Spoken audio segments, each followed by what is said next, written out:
Assalamualaikum warahmatullahi wabarakatuh. Selamat pagi Bu Anissa dan teman-teman semua. Hari ini kami dari kelompok 4, saya Zaza Galia Alamsyah dan teman saya Rizky Lukmanul Hakim. Kami akan menjelaskan mengenai peran dan fungsi bank dalam sistem moneter.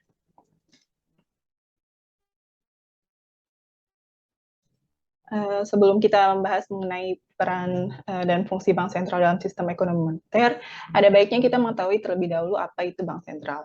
Jadi bank sentral itu adalah instansi yang bertanggung jawab terhadap kebijakan moneter yang ada di suatu negara.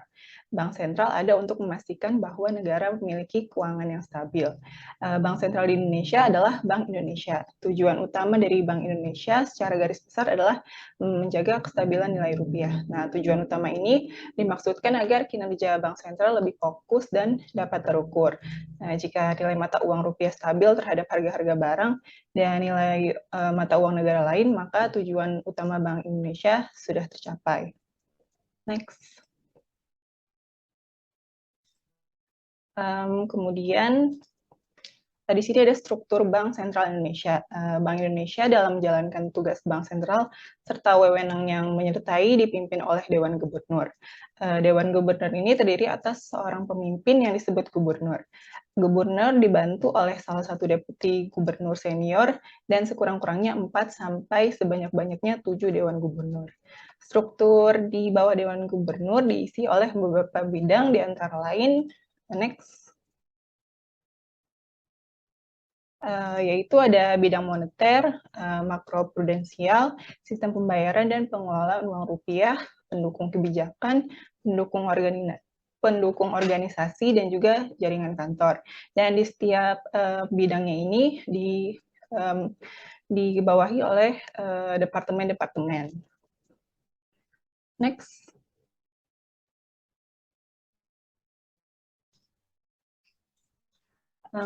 Kemudian kami akan membahas mengenai sistem moneter. Jadi sistem moneter ini adalah sistem yang mengatur kebijakan untuk mencapai kestabilan nilai mata uang. Pengaturan tersebut ini diatur dengan cara menambahkan atau mengurangi jumlah uang yang beredar dan tingkatnya pun harus bisa mengimbangi dengan pertumbuhan ekonominya.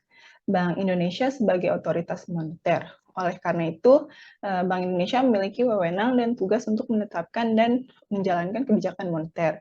Bank Indonesia menerapkan kebijakan moneter dengan inflasi sebagai sasaran utama dengan mengikuti sistem nilai tukar yang mengambang. Tujuan kebijakan moneter ini dilakukan Bank Indonesia untuk mencapai dan menjaga kestabilan dari nilai rupiah. Kemudian fungsi penerapan kebijakan moneter diantaranya itu adalah membantu penurunan laju inflasi atau pengendali peredaran uang, kemudian menjaga kestabilan uang, mengontrol tingkat suku bunga, menjaga dan meningkatkan neraca pembayaran agar tetap stabil, penstabil nilai tukar dari mata uang, penyedia lapangan pekerjaan karena ekonomi stabil akan mendorong investasi dan pengembangan bisnis. Next. Kemudian masuk kepada pembahasan peran dan fungsi bank sentral dalam sistem moneter. Peran dan fungsi yang pertama itu adalah menetapkan dan menjalankan kebijakan moneter. Bank Indonesia dalam membuat kebijakan moneter dan menjalankannya untuk mengontrol jumlah peredaran uang yang beredar dalam masyarakat. Hal ini itu sangat penting agar harga produk berupa barang dan jasa tetap terkendali dan sesuai dengan daya beli masyarakat. Kebijakan moneter ini harus bertujuan untuk mendorong pertumbuhan ekonomi nasional. Karena itu, Bank Indonesia biasanya bekerja sama dengan pemerintah agar kebijakan tersebut sesuai dengan kebijakan-kebijakan ekonomi dan fiskal yang lain sebagai pendukungnya. Kemudian penetapan dan pelaksanaan kebijakan moneter ini dilakukan dengan menentukan terlebih dahulu suku bunga atau BI rate Bank Indonesia. Pengendaliannya ini dilakukan dengan berbagai cara, yaitu piranti moneter yang bersifat tidak langsung. Yaitu ada piranti moneter, yaitu yang pertama ada operasi pasar terbuka. Kebijakan ini dilakukan dengan cara menjual atau membeli kembali surat-surat berharga di pasar modal. Kemudian yang kedua itu ada tingkat diskonto. Kebijakan ini dilakukan dengan cara menaikkan atau menurunkan tingkat suku bunga. Kemudian yang ketiga, rasio kas, yaitu kebijakan ini dilakukan dengan cara mengontrol tingkat rasio kas atau cadangan minimum yang harus disimpan oleh bank. Next. Kemudian peran dan fungsi bank sentral yang kedua itu adalah mengatur dan menjaga kelancaran sistem pembayaran. Tujuan dari peran dan fungsi yang kedua ini adalah terwujudnya aturan, standar kesepakatan, dan prosedur yang digunakan dalam rangka peredaran uang secara luas di masyarakat, baik itu sistem tunai maupun non-tunai. Bank Indonesia selaku bank sentral berwenang mengatur sistem pembayaran melalui 3 cara. Yang pertama itu menentukan dan menetapkan penggunaan alat pembayaran, kemudian membuat dan memberikan persetujuan izin atas adanya penyelenggaraan sistem pembayaran. Yang ketiga, mengawasi penyelenggaraan sistem pembayaran. Bank Indonesia berhak melaksanakan pemberian persetujuan dan izin untuk lembaga yang mengajukan jasa penyelenggaraan sistem pembayaran. Bank Indonesia juga berhak memutuskan dan memberikan izin atau tidak pada lembaga atau institusi yang mengajukan sistem pembayaran yang akan digunakan oleh masyarakat. Next.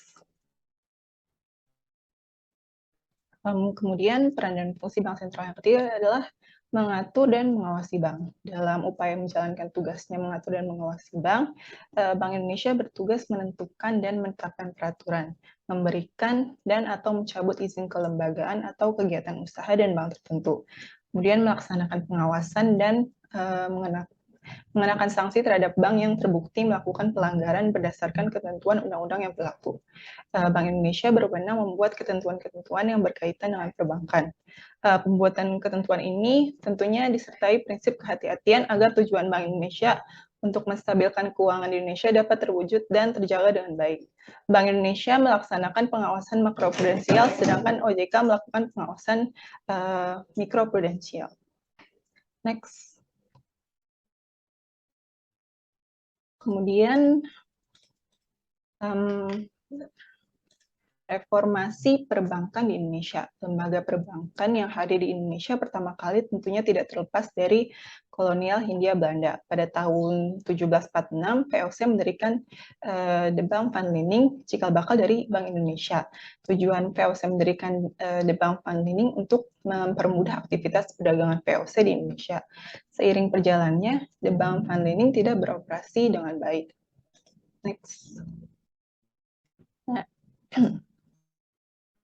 Nah, ini merupakan proses terjadinya reformasi perbankan Indonesia dari tahun 1600 sampai 2011. Next.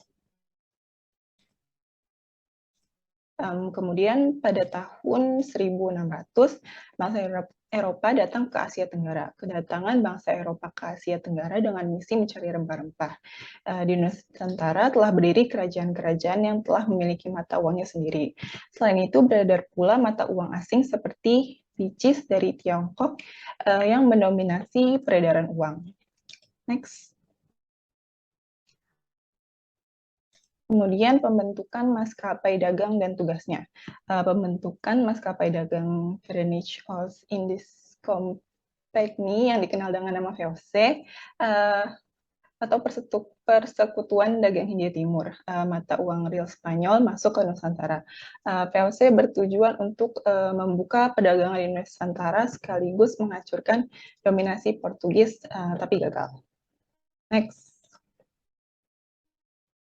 Kemudian tahun 1746, yaitu pembentukan Bank Koran and Bank Penlining. Bank ini memiliki tugas untuk memberikan pinjaman dengan jaminan emas, perak, perhiasan, dan barang-barang berharga lainnya. Kemudian pada tahun 1752, Bank Penkoran disempurnakan menjadi The Bank Penkoran and Bank Penlining. Bank ini bertugas memberikan pinjaman kepada pegawai VOC agar mereka dapat menempatkan dan memutarkan uang mereka pada lembaga ini. Hal ini dilakukan dengan iming-iming imbalan bunga. Selanjutnya, pada tahun 1818, Bank Koran and Bank Penlining ini ditutup karena krisis keuangan. Kemudian di tahun selanjutnya, tahun 1828, pendirian Dejavase Bank. Pendirian DJVC Bank ini nantinya menjadi cikal bakal dari Bank Indonesia. Kemudian pada tahun 1828, pemerintah kerajaan Belanda memberikan oktroy atau hak-hak istimewa kepada DJVC Bank untuk bertindak sebagai bank sirkulasi. Sebagai bank sirkulasi, DJB ini memiliki kewenangan untuk mencetak dan mengedarkan uang gulden di wilayah Hindia Belanda. Oktroy secara periodik diperpanjang setiap 10 tahun sekali. Secara keseluruhan, DJB telah melakukan 7 kali masa perpanjangan oktroy. DJVC Bank merupakan bank sirkulasi pertama di Asia. Next. Kemudian pada tahun 1830 terjadi ekspansi ekonomi kolonial Belanda. Untuk mengisi kas negara karena terkuras oleh Perang Jawa, Belanda memperlakukan tanam paksa di Hindia Belanda. Penyimpangan implementasi sistem tanam paksa dituangkan dalam novel Max Havelaar karya Douwe Dekker yang mengundang polemik kalangan masyarakat dan politikus di negeri Belanda. DJVC Bank digunakan pemerintah kolonial untuk mendukung kebijakan finansial dari sistem tanam paksa. Rentang tahun 1829 sampai 1870, DJB melakukan ekspansi bisnis dengan membuka kantor cabang di beberapa kota di Hindia Belanda, termasuk di luar Jawa seperti Semarang, Surabaya, Padang, Makassar, Cirebon, Solo, dan Pasuruan. Selanjutnya, pada tahun 1870, liberasi ekonomi Hindia Belanda, pemerintah mengeluarkan undang-undang agraria yang memperbolehkan pihak swasta menanamkan modalnya pada sektor bisnis di Hindia Belanda. Hal ini mendorong kebangkitan sektor perkebunan di Hindia Belanda sehingga menjadi produsen penting komoditas-komoditas perdagangan internasional di dunia.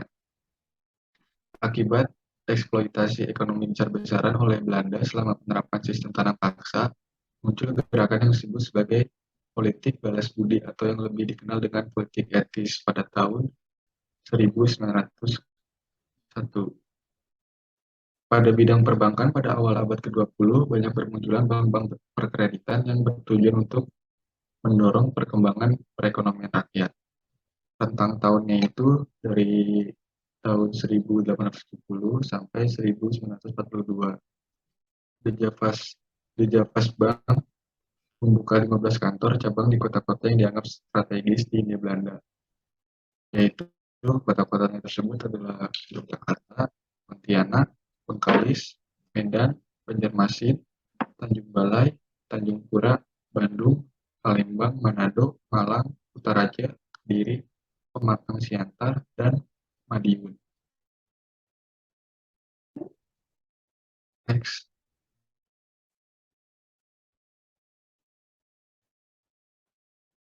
Selanjutnya, pada tahun 1942, masa pendudukan Jepang dan Hindia Belanda.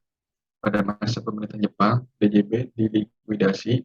Tugas DJB sebagai bank sirkulasi di Indonesia kemudian digantikan oleh Nanto Kaihatsu Ginko atau kita singkat NKG pada tahun 1828.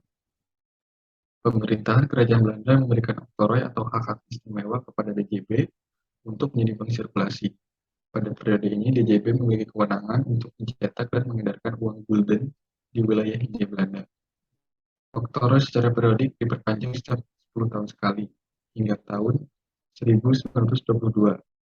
Telah dilakukan 7 kali perpanjangan oktroy. Pada tahun 1922, pemerintahan Belanda menerbitkan Undang-Undang DJB Wet atau DJVC Bank Wet. Selanjutnya. Next.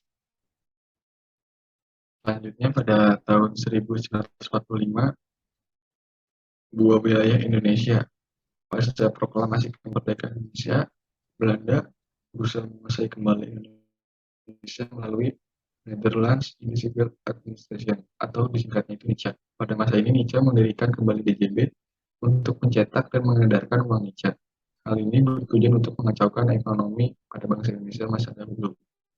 Sesuai mandat yang tertulis dalam penjelasan Undang-Undang 45 Pasal 23, yaitu berhubungan dengan kedudukan Bank Indonesia yang akan mengeluarkan dan mengatur peredaran uang kertas ditetapkan dengan undang-undang. Maka pemerintah Indonesia membentuk bank sirkulasi yaitu Bank Negara Indonesia atau yang diketahui sekarang yaitu BNI. Sebagai upaya menegakkan kedaulatan ekonomi, BNI menerbitkan uang dengan nama uang uang Republik Indonesia atau disingkatnya itu PORI. Keberadaan BNI milik RI dan DJB milik NICA membuat terjadinya dualisme bank sirkulasi di Indonesia dan munculnya peperangan mata uang atau currency war. Pada masa ini, uang DJB dikenal dengan uang merah sebutannya, dan uang Republik Indonesia dikenal sebagai uang putih. Next. Selanjutnya pada tahun 1949, Republik Indonesia Serikat.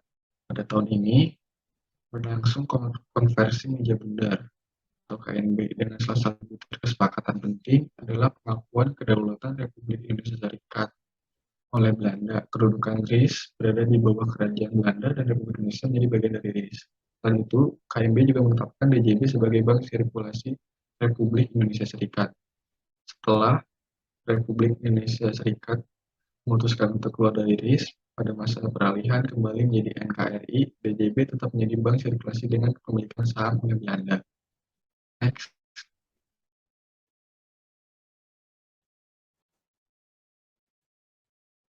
Selanjutnya pada tahun 1993 berdirinya Bank Indonesia. Pada tahun ini muncul desakan kuat untuk mendirikan bank sentral sebagai wujud kedaulatan ekonomi Republik Indonesia. Oleh karena itu, pemerintah memutuskan untuk membentuk Panitia Nasional DJB. Proses nasionalisasi dilakukan melalui pembelian saham DJB oleh pemerintah RI dengan besaran mencapai 97%. Pemerintahan RI pada tanggal 1 Juli 1993 menerbitkan Undang-Undang Nomor 11 Tahun 1953 tentang Pokok Bank Indonesia yang menggantikan DJBW tahun 1942. Sejak 1 Juli 1953, Bank Indonesia secara resmi menjadi sebagai Bank Sentral Republik Indonesia. Undang-Undang Nomor 11 Tahun 1953 ini merupakan ketentuan pertama yang mengatur Bank Indonesia sebagai bank sentral. Tugas Bank Indonesia tidak hanya sebagai bank sirkulasi, melainkan sebagai bank komersial melalui pemberian kredit. Pada masa ini terdapat Dewan Moneter yang bertugas menetapkan kebijakan moneter. Dewan Moneter diketuai Menteri Keuangan dengan anggota Gubernur Bank Indonesia dan Menteri Perdagangan. Selanjutnya, Bank Indonesia bertugas menyelenggarakan kebijakan moneter yang ditetapkan oleh Dewan Moneter. Masa ekonomi terpimpinnya itu yaitu pada masa demokrasi terpimpin, Presiden Soekarno memperkenalkan konsep terpimpin. Pada masa ini, Gubernur Bank Indonesia ditetapkan sebagai anggota kabinet dengan sebutan Menteri Urusan Bank Sentral, dan Dewan Moneter tidak berfungsi lagi.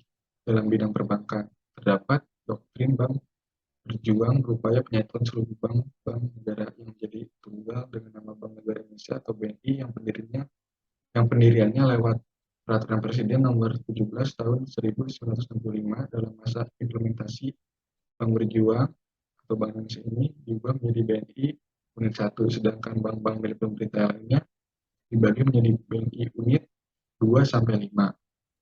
Next. Selanjutnya, pada tahun 1998, Bank Indonesia sebagai agen pembangun dan pemegang kas negara. Pada masa tahun 1998 ini, pemerintah Republik Indonesia mengeluarkan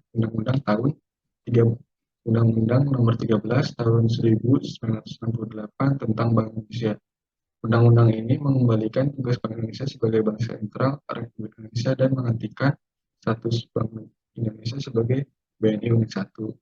Salah satu pasal dalam undang-undang ini juga mengatur bahwa Bank Indonesia tidak lagi memiliki fungsi menyalurkan kredit komersial, namun berperan sebagai agen pembangun dan pemegang kas negara.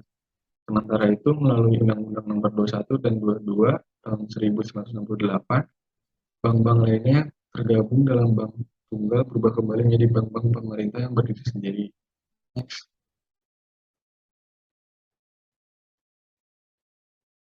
Selanjutnya, pada tahun 1977 terjadi krisis moneter di Asia yang mendorong Bank Indonesia mengambil langkah-langkah kebijakan penanggulangan krisis seperti penerapan kebijakan floating exchange untuk nilai tukar dan penutupan bank-bank yang bermasalah dan merekonstruksi bank-bank yang tidak sehat. Next. Nah, selanjutnya pada tahun 1999, pembentukan Undang-Undang Nomor 23 Tahun 1999 tentang Bank Indonesia. Dengan adanya Undang-Undang Nomor 23 Tahun 1999 tentang Bank Indonesia, Bank Indonesia ditetapkan sebagai bank sentral yang bersifat independen. Undang-undang ini menetapkan tujuan tunggal BI, yaitu mencapai dan memelihara kestabilan nilai rupiah dan menghapuskan tujuan sebagai agen pembangunan. Dari ini, Bank Indonesia menerapkan rezim kebijakan moneter dengan inflasi targeting framework. Dalam framework ini, ITF, kredibilitas Bank Indonesia, dinilai dari kemampuannya mencapai sasaran inflasi yang ditetapkan oleh pemerintah.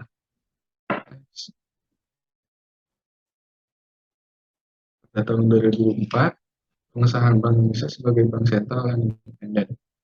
Di sini DPR mengesahkan Undang-Undang Nomor 3 Tahun 2004 tentang perubahan atas Undang-Undang yang sebelumnya, yaitu Undang-Undang Nomor 23 Tahun 1999 tentang Bank Indonesia. Undang-undang ini berisi tentang penegasan terhadap kedudukan bank sentral yang independen, penyempurnanya pengaturan tugas dan wewenang dan penentangan fungsi di bawah pengawasan Bank Indonesia. Pada tahun selanjutnya, yaitu 2009, pengesahan Bank Indonesia sebagai lender of the last resort. Nah, di sini DPR mengesahkan undang-undang lagi, yaitu Undang-Undang Nomor 6 Tahun 2009 tentang penetapan peraturan pemerintah pengganti Undang-Undang Nomor 2 Tahun 2008 tentang perubahan kedua atas Undang-Undang Nomor 23 Tahun 1999 tentang Bank Indonesia menjadi undang-undang. Undang-undang ini memperjelas dan mempertegas peran Bank Indonesia dalam fungsinya sebagai lender of the last resort. Next. Nah, di tahun 2011 ini adalah tahun terakhir fungsi pengaturan dan pengawasan perbankan berpindah ke OJK. DPR mengesahkan Undang-Undang Nomor 21 Tahun 2011 tentang Otoritas Jasa Keuangan atau OJK yang mengalihkan fungsi pengaturan dan pengawasan perbankan dari Bank Indonesia ke OJK. Undang-undang ini membagi ruang lingkup pengaturan dan pengawasan mikroprudensial lembaga keuangan sebagai kewenangan OJK, sementara pengaturan dan pengawasan mikroprudensial menjadi tanggung jawab Bank Indonesia dengan sasaran stabilitas sistem keuangan. Mungkin itu saja yang bisa saya presentasikan. Kurang lebihnya mohon maaf. Terima kasih. Wassalamualaikum warahmatullahi wabarakatuh.